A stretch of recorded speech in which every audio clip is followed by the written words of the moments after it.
Working with an agent just a few days ago, and super interesting story. And you've heard similar stories like this before. The thought of doing more business is essentially out of the question for this person. And the reason is they don't want to work more hours. Have you had anyone mention that before? Like, I don't want to sell more real estate because then I'm going to have to work more. Yeah, I mean, that's probably one of the most common things I hear with agents that are, when we're talking about growing or scaling their businesses, they don't want to work more. Yeah, yeah. It's like, okay, cool. So and so sells X amount of homes, so they must work 500 hours a week, right? So the question is simple. The question is like, if you could sell more homes without working any more hours, would you do it? Well, What I do I you? think anybody would say yes to that. It's an IQ test. Yeah, she passed. She passed. She said yes. I said, okay, well then let's talk about just a scenario. Like, do you show homes right now? And she said yes. And I said, okay.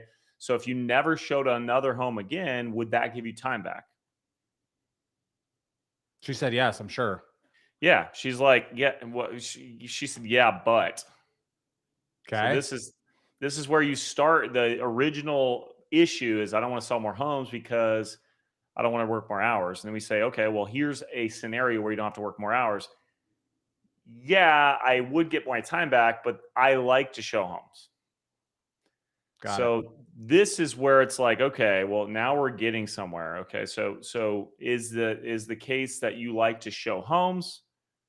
Is that more important than hitting your goals? And having the time for your family or whatever the other reason Yeah. for the time is, right? Goal is sell X amount of homes. Goal is, be present with my family and be home nights and weekends. And then like we flush out this extra goal that's show every home. Like, is that a goal? That I don't see that in your goals, except for you're holding on to it. So what's interesting is what we're talking about, Brent, here is limiting beliefs. And when we start to, you broke it down to me earlier today. How'd you break that down to me? You basically said goal plus time. Like, what was the scenario you were saying? Yeah, basically, you can use goal and time as a thought exercise tool, meaning you can take we've all been a part of coaching programs in the past, probably where they're like, "What's your goal? Cross it off and double it." So no context behind that, right? But what the reality is if you were to, you're talking to this agent, you're like, all right, so let's say I'm going to make up numbers now. Let's say her goal was 15 units, and uh, uh, but currently let's say her goal is 20, but currently she's doing 10, but she doesn't know how she's going to get to 20 because she doesn't want to work more hours. Yep. Okay.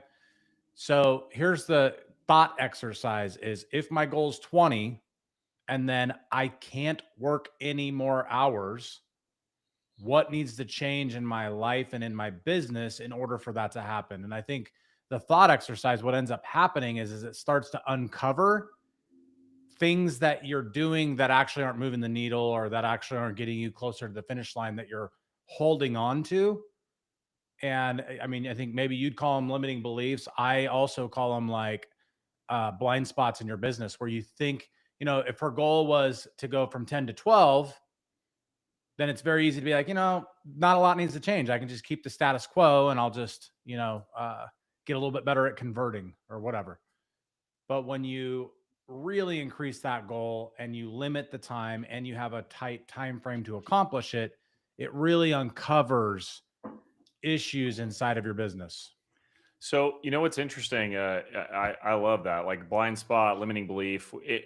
The limiting belief was I can't sell more homes because I'll work more hours. Correct. And then that only came out because it's like, well, are you happy with the numbers you're hitting? And maybe real estate's not for me, blah blah blah. But it's like we have these goals that we push for. And just a side note, because I want leaders and coaches to make sure they understand this. You cannot coach someone who doesn't have a gap. Mm, Meaning, you just said if they're doing 10, they want to go to 12. there's a gap. It's two, right? There's a gap there. I would want to push them a little bit further because it's going to help them really make big moves in their lives. So I'd try and say like, why two more? Why not 10 more or 50 more or no more? Like, why two?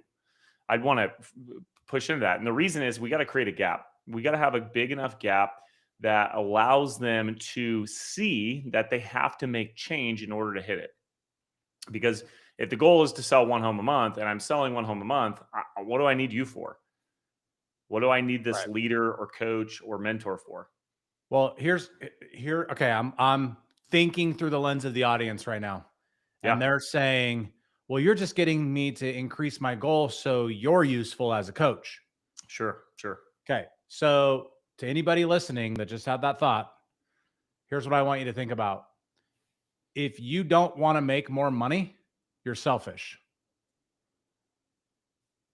Period. If you don't want to make more money, you are selfish. So let those words sink in for a second. And I think everybody's knee jerk is like, They're all what? fighting you like bullshit. Bullshit. I'm a saint. Okay.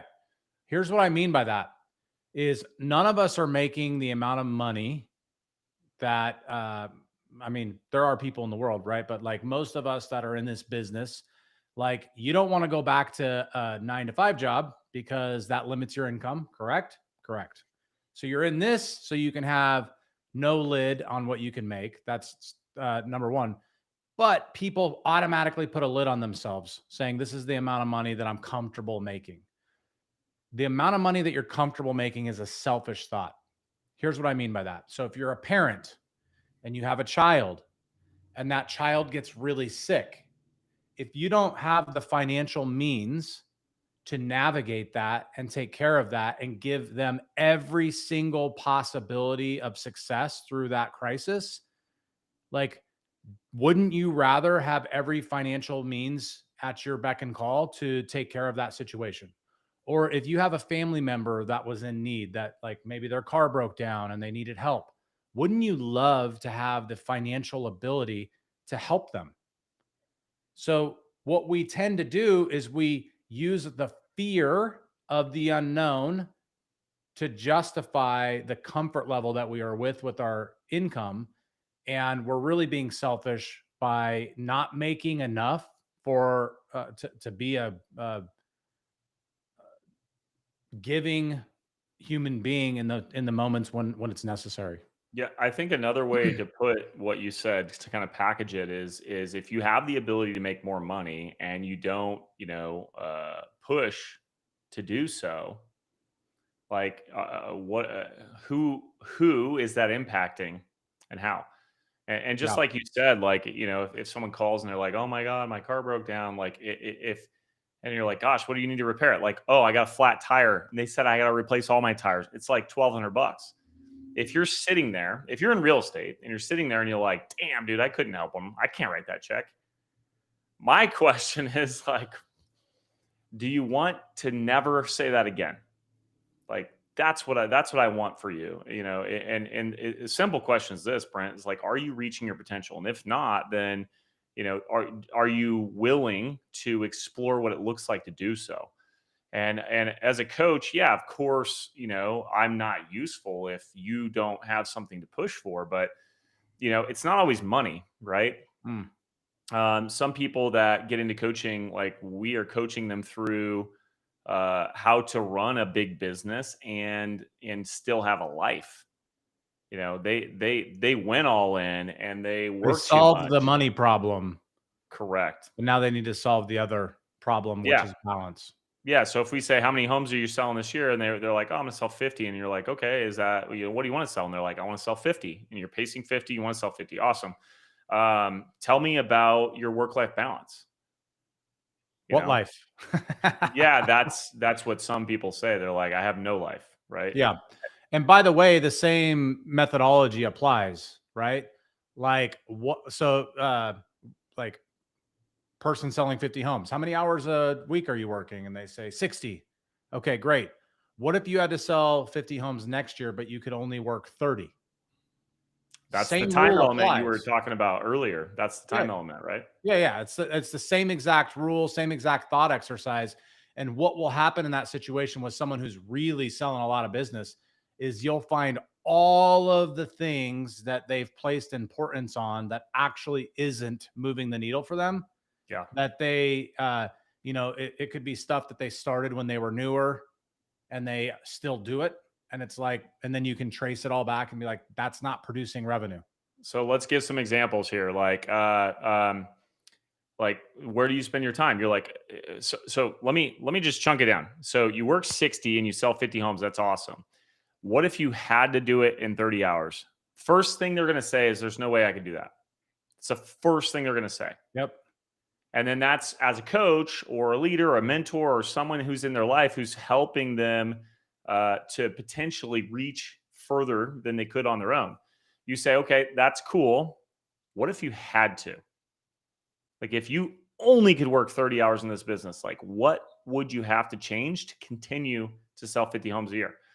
And then that's when they're like, ah, well, I couldn't show a home anymore, or I'd have to stop writing my newsletter, or whatever. And then that's when you're like, okay, so tell me about the newsletter. Could someone else do that? Like Brent, when I hired my first admin, they took over my TC work, and laughingly, I honestly thought I was good at it. And the reason is because I understood the contracts. Like I got it. I understood Mhm. them better than any TC, at least at the time that I thought. Now of course there's TCs that know the contracts as good or better than I do for sure. But at the time, I'm like, no, I know the contracts. Now, in terms of like doing all the things and meeting all the timelines, I probably wasn't as good. And so the question is, this goes back to one of the myth understandings in the real millionaire real estate agent book, which is like it's number 5, by the way, but it's only people only want to work with me. Only I can provide the level of service, that they're used to. Totally. What's the reality, Brent?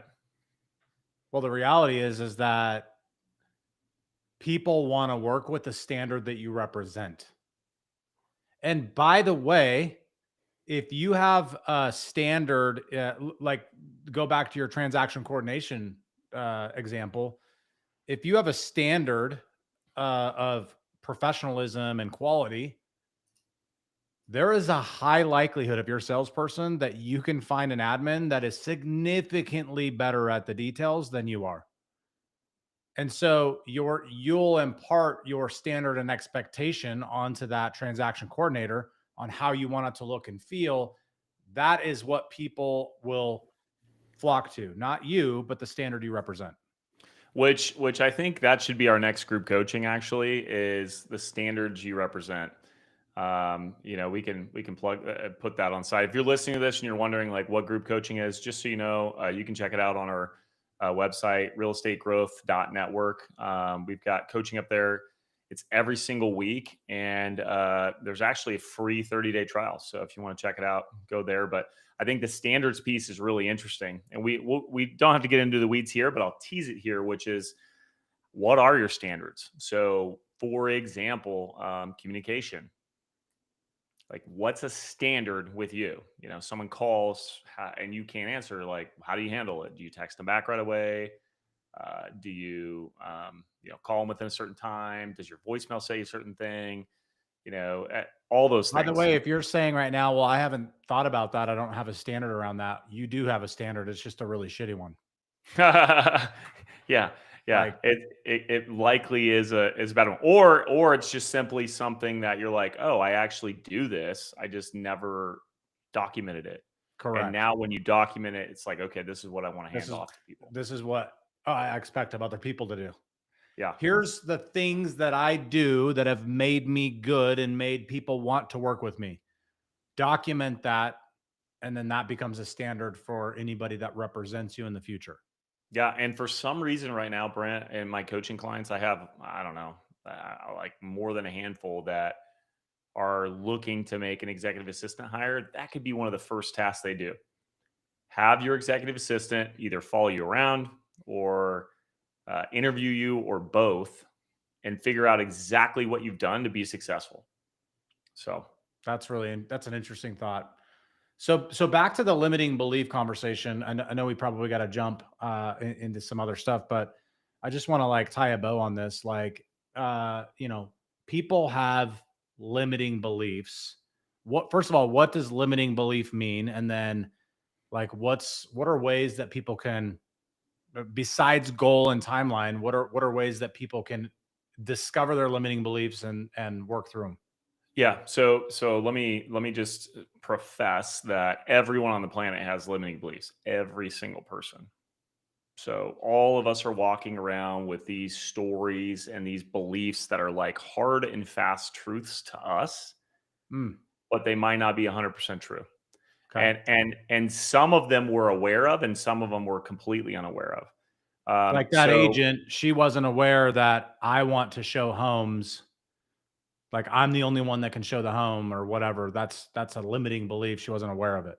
well, even before that, yes, that's true. And even before that, she was had a belief that there's no way to sell more homes without working more hours. Mm, And it's got it. limiting her ability to, reach her Think differently potential. or yeah, reach your Yeah, potential. and Got it. it's like, Okay. okay, like here's a simple exercise for that. It's like, okay, there's no way to sell more homes. Is that true?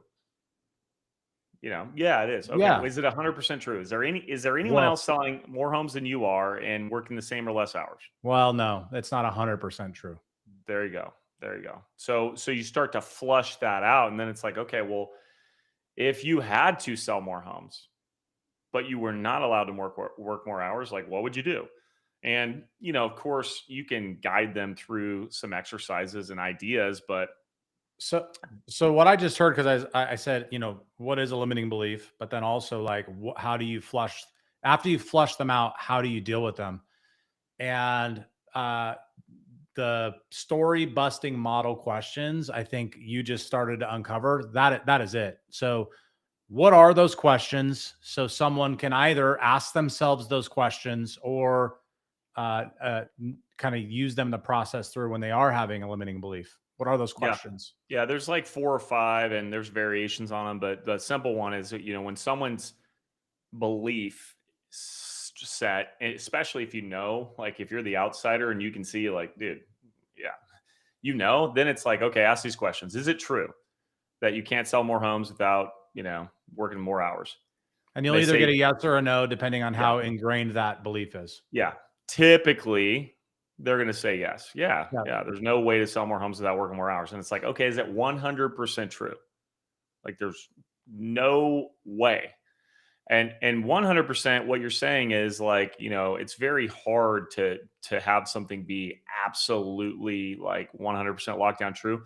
And then if you already know the answer, you might even add like, is there someone else who's doing what you think might not be possible? Like, is anyone else achieving the results that you don't think are possible? And then typically you get them to put a crack or a fracture in their belief. It's like, Got it. oh, maybe you're casting doubt, Got it. right? And then once we've got them thinking that it's possible to do something else, then it's like, okay, well, since we know it's not 100% true, like, how is having that thought serving you today? And this is critical because most people will say, well, it's not serving me. The reality is it is serving you. Okay. It doesn't mean it's serving you in a good way, but it's absolutely serving you. It's Yeah. serving you to justify why you're living this smaller life or to um, you know, like you're like, okay, I sell 20 homes a year, that person sells 40, at least I have a life. You're justifying your number. It's serving you. You Yeah. may or may not know if they have a life, right? Yeah. I mean, it's designed, your thoughts are a lot of times designed to protect you, like your subconscious 100%. thoughts. Yeah. Okay. So Got it. how is it serving you? So pull those out, pull those answers out. Like, it is serving you for sure. Yeah. Then the last question is the one that really can open it up, is like, who would you be without this thought? Or who could you be without this thought? Like, if you didn't have this thought and didn't have this belief, who could you become? Wow. So, is this something that someone can go through on their own if they have the questions? Or is it better to have somebody else walk them through it, or what? That's kind of a coaching question, really, Brent. And it's a good question. I would say, sure, you can go through it on your own, but the problem is we don't typically have awareness, Mm, right? Coaches, a way to describe coaching is typically, like pretend like you're the bottle. You're a water bottle or a Coke bottle or whatever. You don't okay. even know, right? And I'll tell you why. You're on the inside of the bottle. So you Okay. can see outside, but you can't see what's on the label. And Got it. and someone who's not even a coach, anyone in your life, they see what's on the label. They see things you can't. And that's the challenge of attempting to do this all by yourself, is that you're probably have blind spots. So And so if you do it on your own with the blind spots, you're not reading the label. It's yeah, possible to help yourself, but way more impactful if you have someone else walking you through it, is what I'm hearing. yeah, Okay. yeah. There's you're probably, you can work on the things but there's definitely things you don't. So you're gonna run out of room, right? In other words, this is why you see the most successful people with coaches. Like coaching isn't a thing that, like, hey, I'm new and I need to learn how to sell real estate, or I'm new and I need help becoming a business person or an entrepreneur or whatever. Like people at all, well, Gary Keller. Gary Keller is a billionaire. Gary Keller has a coach. He has someone that can read the outside of the label, because we all have an outside of the label. 100%. Okay. Got I, it. I I think there's we'll save it for another time, but there's something, if you want to Google it, it's called the Johari window model, Johari, and basically there's four brackets. So it's like what you know. There's two columns that say that, and then there's what you don't know, and then there's what other people know, and then what no one knows. Mm. And so, like, the things that everyone knows about you, you know it, and other people know about it. That's typically your open self. And then you have your the things that other people know but you don't. Those are your blind spots. And then you have the things that you know but no one else knows, your secrets, if you will, right? And then, of course, the bottom right is you don't know it and others don't know it. This one would be what I would refer to as your potential. And that's what a coach can really, really dig into. Yeah, Aaron, let's get that in the show notes, for people watching this, or that can come back to it. And then when the podcast releases on Spotify and Apple, we'll make sure it's in the show notes as well. Sweet. So Okay. love Do you that. want to jump over to some real estate news, Brent? Yeah, let's do it, man. Okay, cool. So this first article is pretty interesting. It's here's the title: Why new homes are more popular than existing homes recently. This is from Investopedia. Recently, new home sales surged, rising 20% month over month in August to an annual rate of about 800,000 units, the fastest pace since early 2022.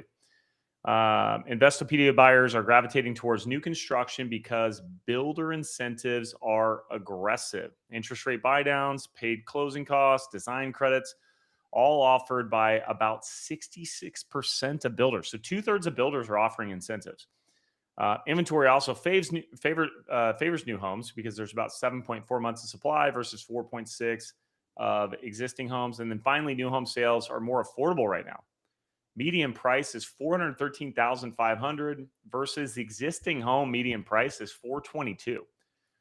So these new homes not only are priced better in some cases, they're also offering massive incentives. So here's a question: if demand rises, so rates come down and maybe demand rises, do these incentives stick around, or will builders get rid of them as fast as they possibly can? Well, look, I mean, yes, they're going to get rid of them. This is a demand creator, and they're winning the war against resale. That's what's happening. And it's no secret that people are extremely rate sensitive right now, and builders are leveraging their margin and their ability to pre-buy interest rates without impacting the concession rule. So let me break that down for any agent out here listening, how this works. Basically, builders can go out and make a deal with a lender, and they can pre-buy down an interest rate in bulk. And then when they give that incentive to someone, the concession rule does not apply because it was done before the transaction. The concession rule is different for conventional VA, FHA on how much a builder can give the buyer in close. So, like closing, paid down their rate. If they were to pay down their rate through closing, they're limited. It costs way more money to get a rate down to there's some that are advertising at 2.99%.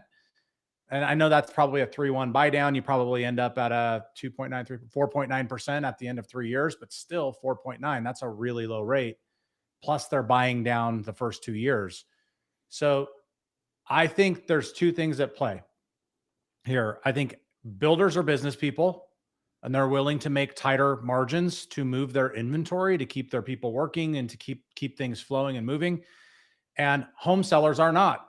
They are emotionally tied to their property and to the amount of money that they said that they think they were going to make in comparison to 21.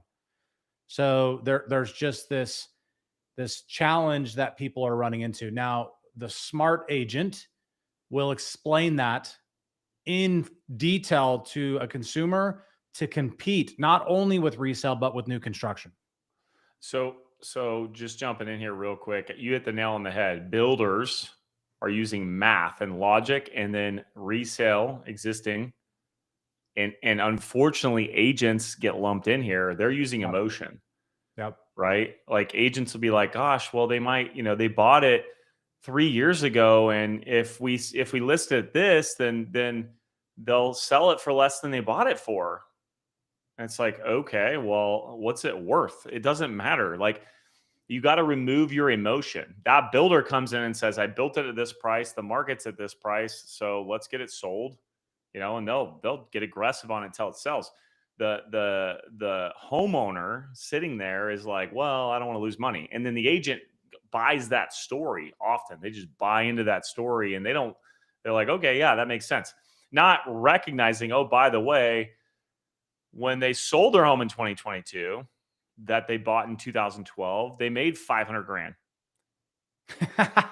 right? Like, Yeah. we Yeah. have to recognize that, us getting emotional with our clients is not helping them. Here's a description I described, Brent, and then I want to ask you one more question on this, and Okay. then we'll move on. Um, as agents, our clients want to jump in the mud and flop around and roll around. Yeah. And as agents, we have a choice. We can jump right next to them and roll around with them, or we can throw them a hand and grab them and pull them out of the muck and get focused on their goal. So that's your job. Your job is not to, your job is to pull them out of the crap and help them see how they can reach their goal if they want to.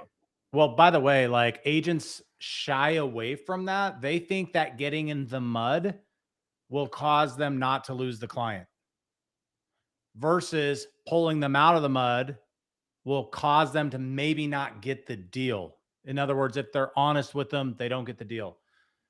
That just means you don't know what to say and how to say it. That's all that means. Like, yes, you're not going to win every single client. And if someone's unwilling to sell their home with what the market is yielding, you probably don't want that person anyways, right?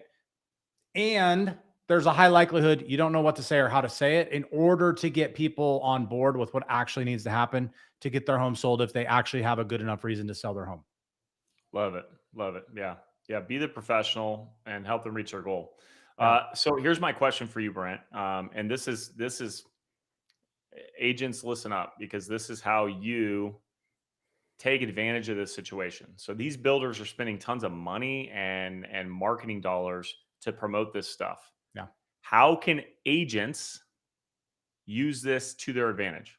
All right. Well, thinking through the lens of a marketer, Okay. So, number one, what do we know about the consumer currently as it pertains to interest rates? Very And sensitive. they're Very very sensitive to interest rates. Like, I've heard from multiple professional, analysts that say below 6 is where everything unlocks, right? That there's something about below 6 that is going to shift sentiment. I don't know what it is. I don't know if people are tired of waiting and they just want something to have a 5 in front of it. I don't know. But and by the way, this goes for knowing your lender and their deals and what they can bring to the table, but taking specifically the builder incentive, because now you don't have to like talk about what terms or their qualification metrics or anything like that. The builder has disclosed that. You can then use it as a MOFR, which is make offer for immediate response.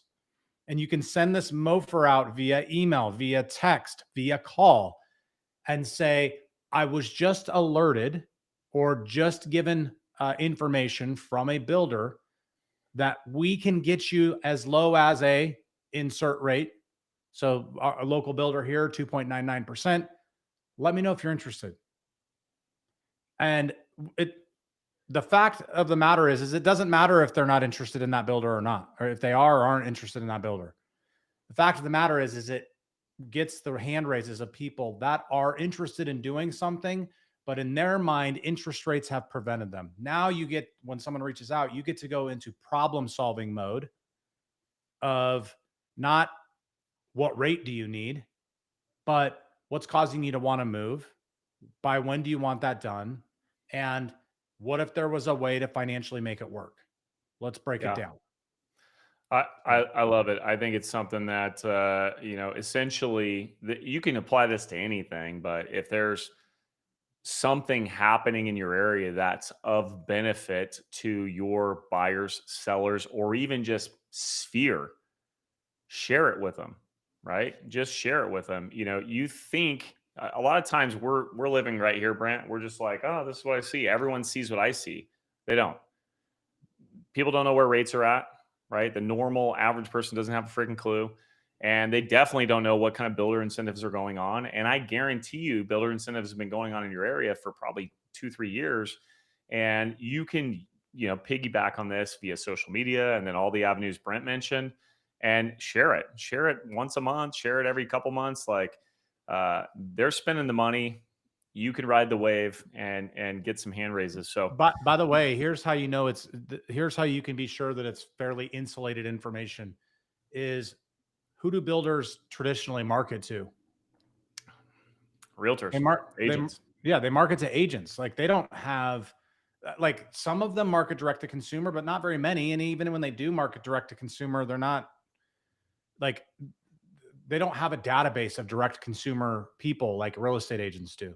Well, yeah, they're So just marketing themselves too. So a lot of people don't even, they unsubscribe and all that stuff. So yeah, but who doesn't? Agents don't unsubscribe.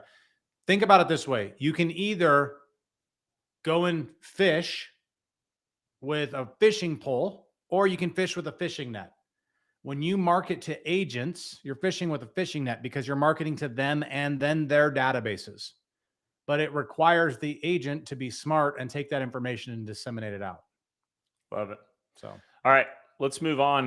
There's another big piece of news since the last time we had our pod, which is Compass acquired Anywhere. So Compass is acquiring Anywhere Real Estate in an all-stock deal valued so the combined firm will dominate national brokerage scale. This is from Barron's, by the way. The move isn't just about volume. Analysts see it as a way to fold in vertical services like title, escrow, and relocation, creating more control over the transaction stack. Post deal, the merge entity is expected to command 13 to 15% of the U.S. existing home transaction sides. So, yeah, this is interesting. When a brokerage controls more of the service stack, title, escrow, financial links, how does that change the leverage agents have or lose? What do you think, Brent? I've got thoughts too. um, well, first of all, having a stack of title, escrow, financing, all of that. I think the code that's been being tried, like that Zillow has tried to crack, that Redfin tried to crack, that now Compass is trying to crack, is consumer experience, an ecosystem, if you will. Um, I've yet to see that work in at scale, but I don't think that's why they're doing it. To be honest, like yes, they're doing it. It's going to improve their valuation. It is income and revenue generating verticals, but there's something, and whether or not I know exactly why this is happening, I have my opinions, but I don't know if it's true. But what's interesting is Compass has been fighting over the last couple of months, maybe 6 months, about this cooperative listing thing, meaning they want the ability to not have to follow the rules of the MLS, any given MLS. In other words, they want to be able to privately market homes for a duration of time before they put it in the multiple listing service, if they ever put it into the multiple listing service. And there are MLS rules, and there's the the clear cooperation stuff. That's there's battles going on there about, like, is that something they're allowed to do? Like, they're withholding listings from other real estate agents, as by definition. But they're pitching it to their consumer as, hey, you get more of an exclusive audience, which causes like urgency to offer or buy prior to it going to the full market. So there's some kind, I don't know what the play is there, but I think that's what's going on here. They wanted more territory because there's some kind of anti MLS play. I don't know what it is. And again, that's my opinion. I don't know if it's true or not, but it seems like there's something that's down that vein because they've been fighting that fight for quite a while. This is interesting to me on that topic. I'll just piggyback on what you're talking about, which is, is it in the seller's best interest to potentially not go on the MLS? And I've heard the greatest of the greats say, like, absolutely not. Everyone should be on the MLS. I'll argue, like, no, not everyone should be. In fact, when I'm dealing with land and development stuff, if I call a builder and I'm like, "Hey, I've got this land for sale. You want to check it out?" and I tell them it's on the MLS, they immediately are not interested because they think if it's on the MLS, it must not be a good deal. Otherwise, someone else would have bought it. Yep. So I can't even sell land to those people, right? That's on the MLS. So all my sellers who are wanting to go private, like, you can't put it on the MLS. There's no way, so now, is that the way it works sometimes for some of these, larger, more exclusive, listings? Maybe. But yeah, this is a big, interesting play. I mean, I think they're kind of setting the table up to be able to make a move there. So we'll have to keep an eye What on what it. do you what's your suspicion as to why they think that's so important, or what leverage do you think they're trying to get in by being a larger brokerage and having that as a mechanism? Do they think that consumers will now flock to them because they have this large exclusive network, or is there another motive here? I mean, I think there's like three or four things at play here. So just think about this. Most of you guys have some sort of new construction in your town, and there are bad actors out there. So let me give you an example, Brent, where an agent has a whole community, and there's homes being built, but they're not on the market yet, and those homes never make it to the market, and then all of a sudden they're sold. But if you go out there, if you're an agent representing a buyer, and you go out there and say, "Hey, tell me about the price of that home," they're like, "Oh, we haven't released prices yet."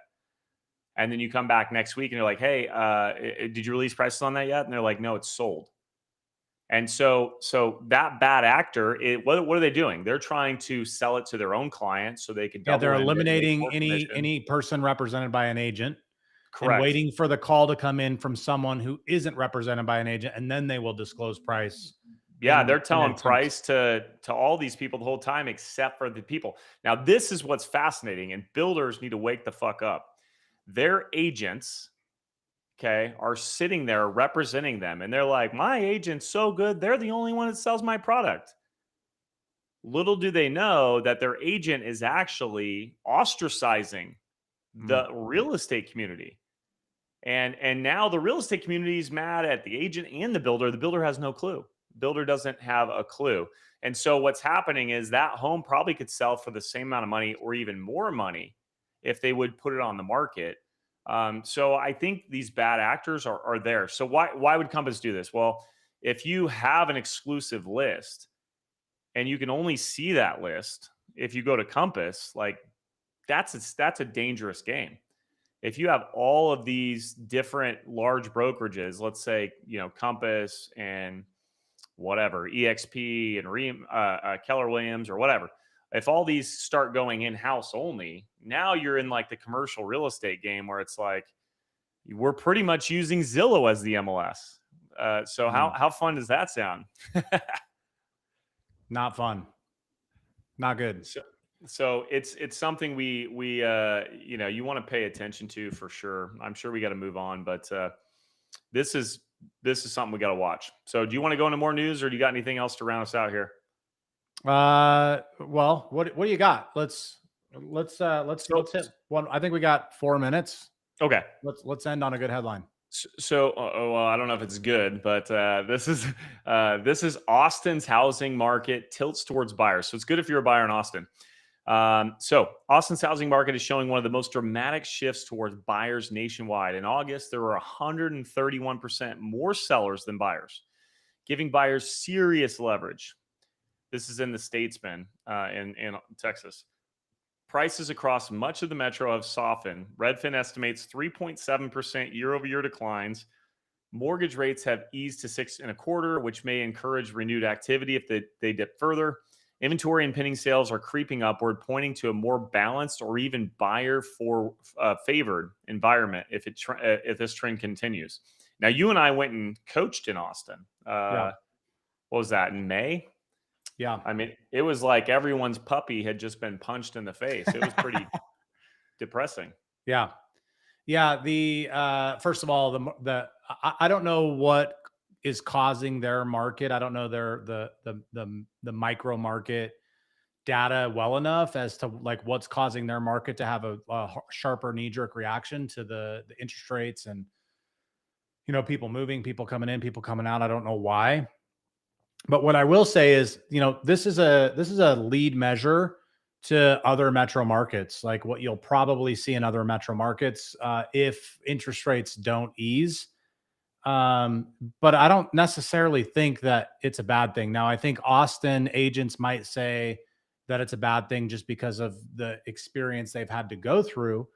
But even the article says it, and I tend to agree. Like it's moving or pointing to a more balanced or buyer favored market. At some point, markets have to shift or change to adapt, and they can't just rise and rise and rise and rise. And the fact of the matter is, across the nation, home prices are slightly, it's less than people would think, are above the inflation line. So the core inflation line that they track is just goes up 4% every single year. It's a nice, perfect diagonal line. And from 2000, call it 10, 910, it sat below until in some markets, Boise, I think it jumped above that in 2017, but some markets it jumped above it in 2020. So it was below the inflation line for a lot of markets. Now it's above. So something has to change or happen, which I think has been happening. I think you're seeing it across the nation for that to catch back up with the inflation line. I Yeah. mean, that's just normal. It's normal. It's natural. So here's a question, and I think both you and I could jump in on this. What kind of pricing strategies should agents in high growth metros adopt now that leverage is shifting to buyers? Like, what do you do? Well, I'll tee it up for you, and then you can finish us off. But there's a difference between looking at sold inventory and then looking at the competition and absorption rate. So walk me through that. Yeah, thank you. So, yeah, traditional market, if it's, seller's market or even balanced market. Seller's market, I mean, here's a simple method. It's like comp it out, meaning like what sold in the last 90 days, and then add 5%, right? It's just going up. Now, if it's a balanced market, you probably want to comp it out, and you might look at actives as well and just kind of see where you're fitting. If 5 it's active, 5 pending, 5 sold kind of thing. There you go. There you go. Yeah, and just figure out where you're at, and then when you get into a buyer's market, the sold comps can almost be irrelevant. And what I mean by that is if you are, if you're selling something super unique, then it's completely different. But if you're selling something that has a lot of competition, the active comps, they're what matter. So figure out like how many homes are active, how many are selling every week, what percentage are going to move in the next 30 days, and where do you fit in that bracket? Like if you got 100 homes on the market and 10 sell per week, you've got 10 weeks of supply. And then you, of course, need to understand how many are coming on the market every week because you might just have this infinite number of supply technically. So, what do you got to do to be in the top 10%? Because if you're not in the top 10% of those listings, then you're probably not going to sell. And so that's from a pricing strategy. I want my clients to know that, hey, now we're competing for buyers.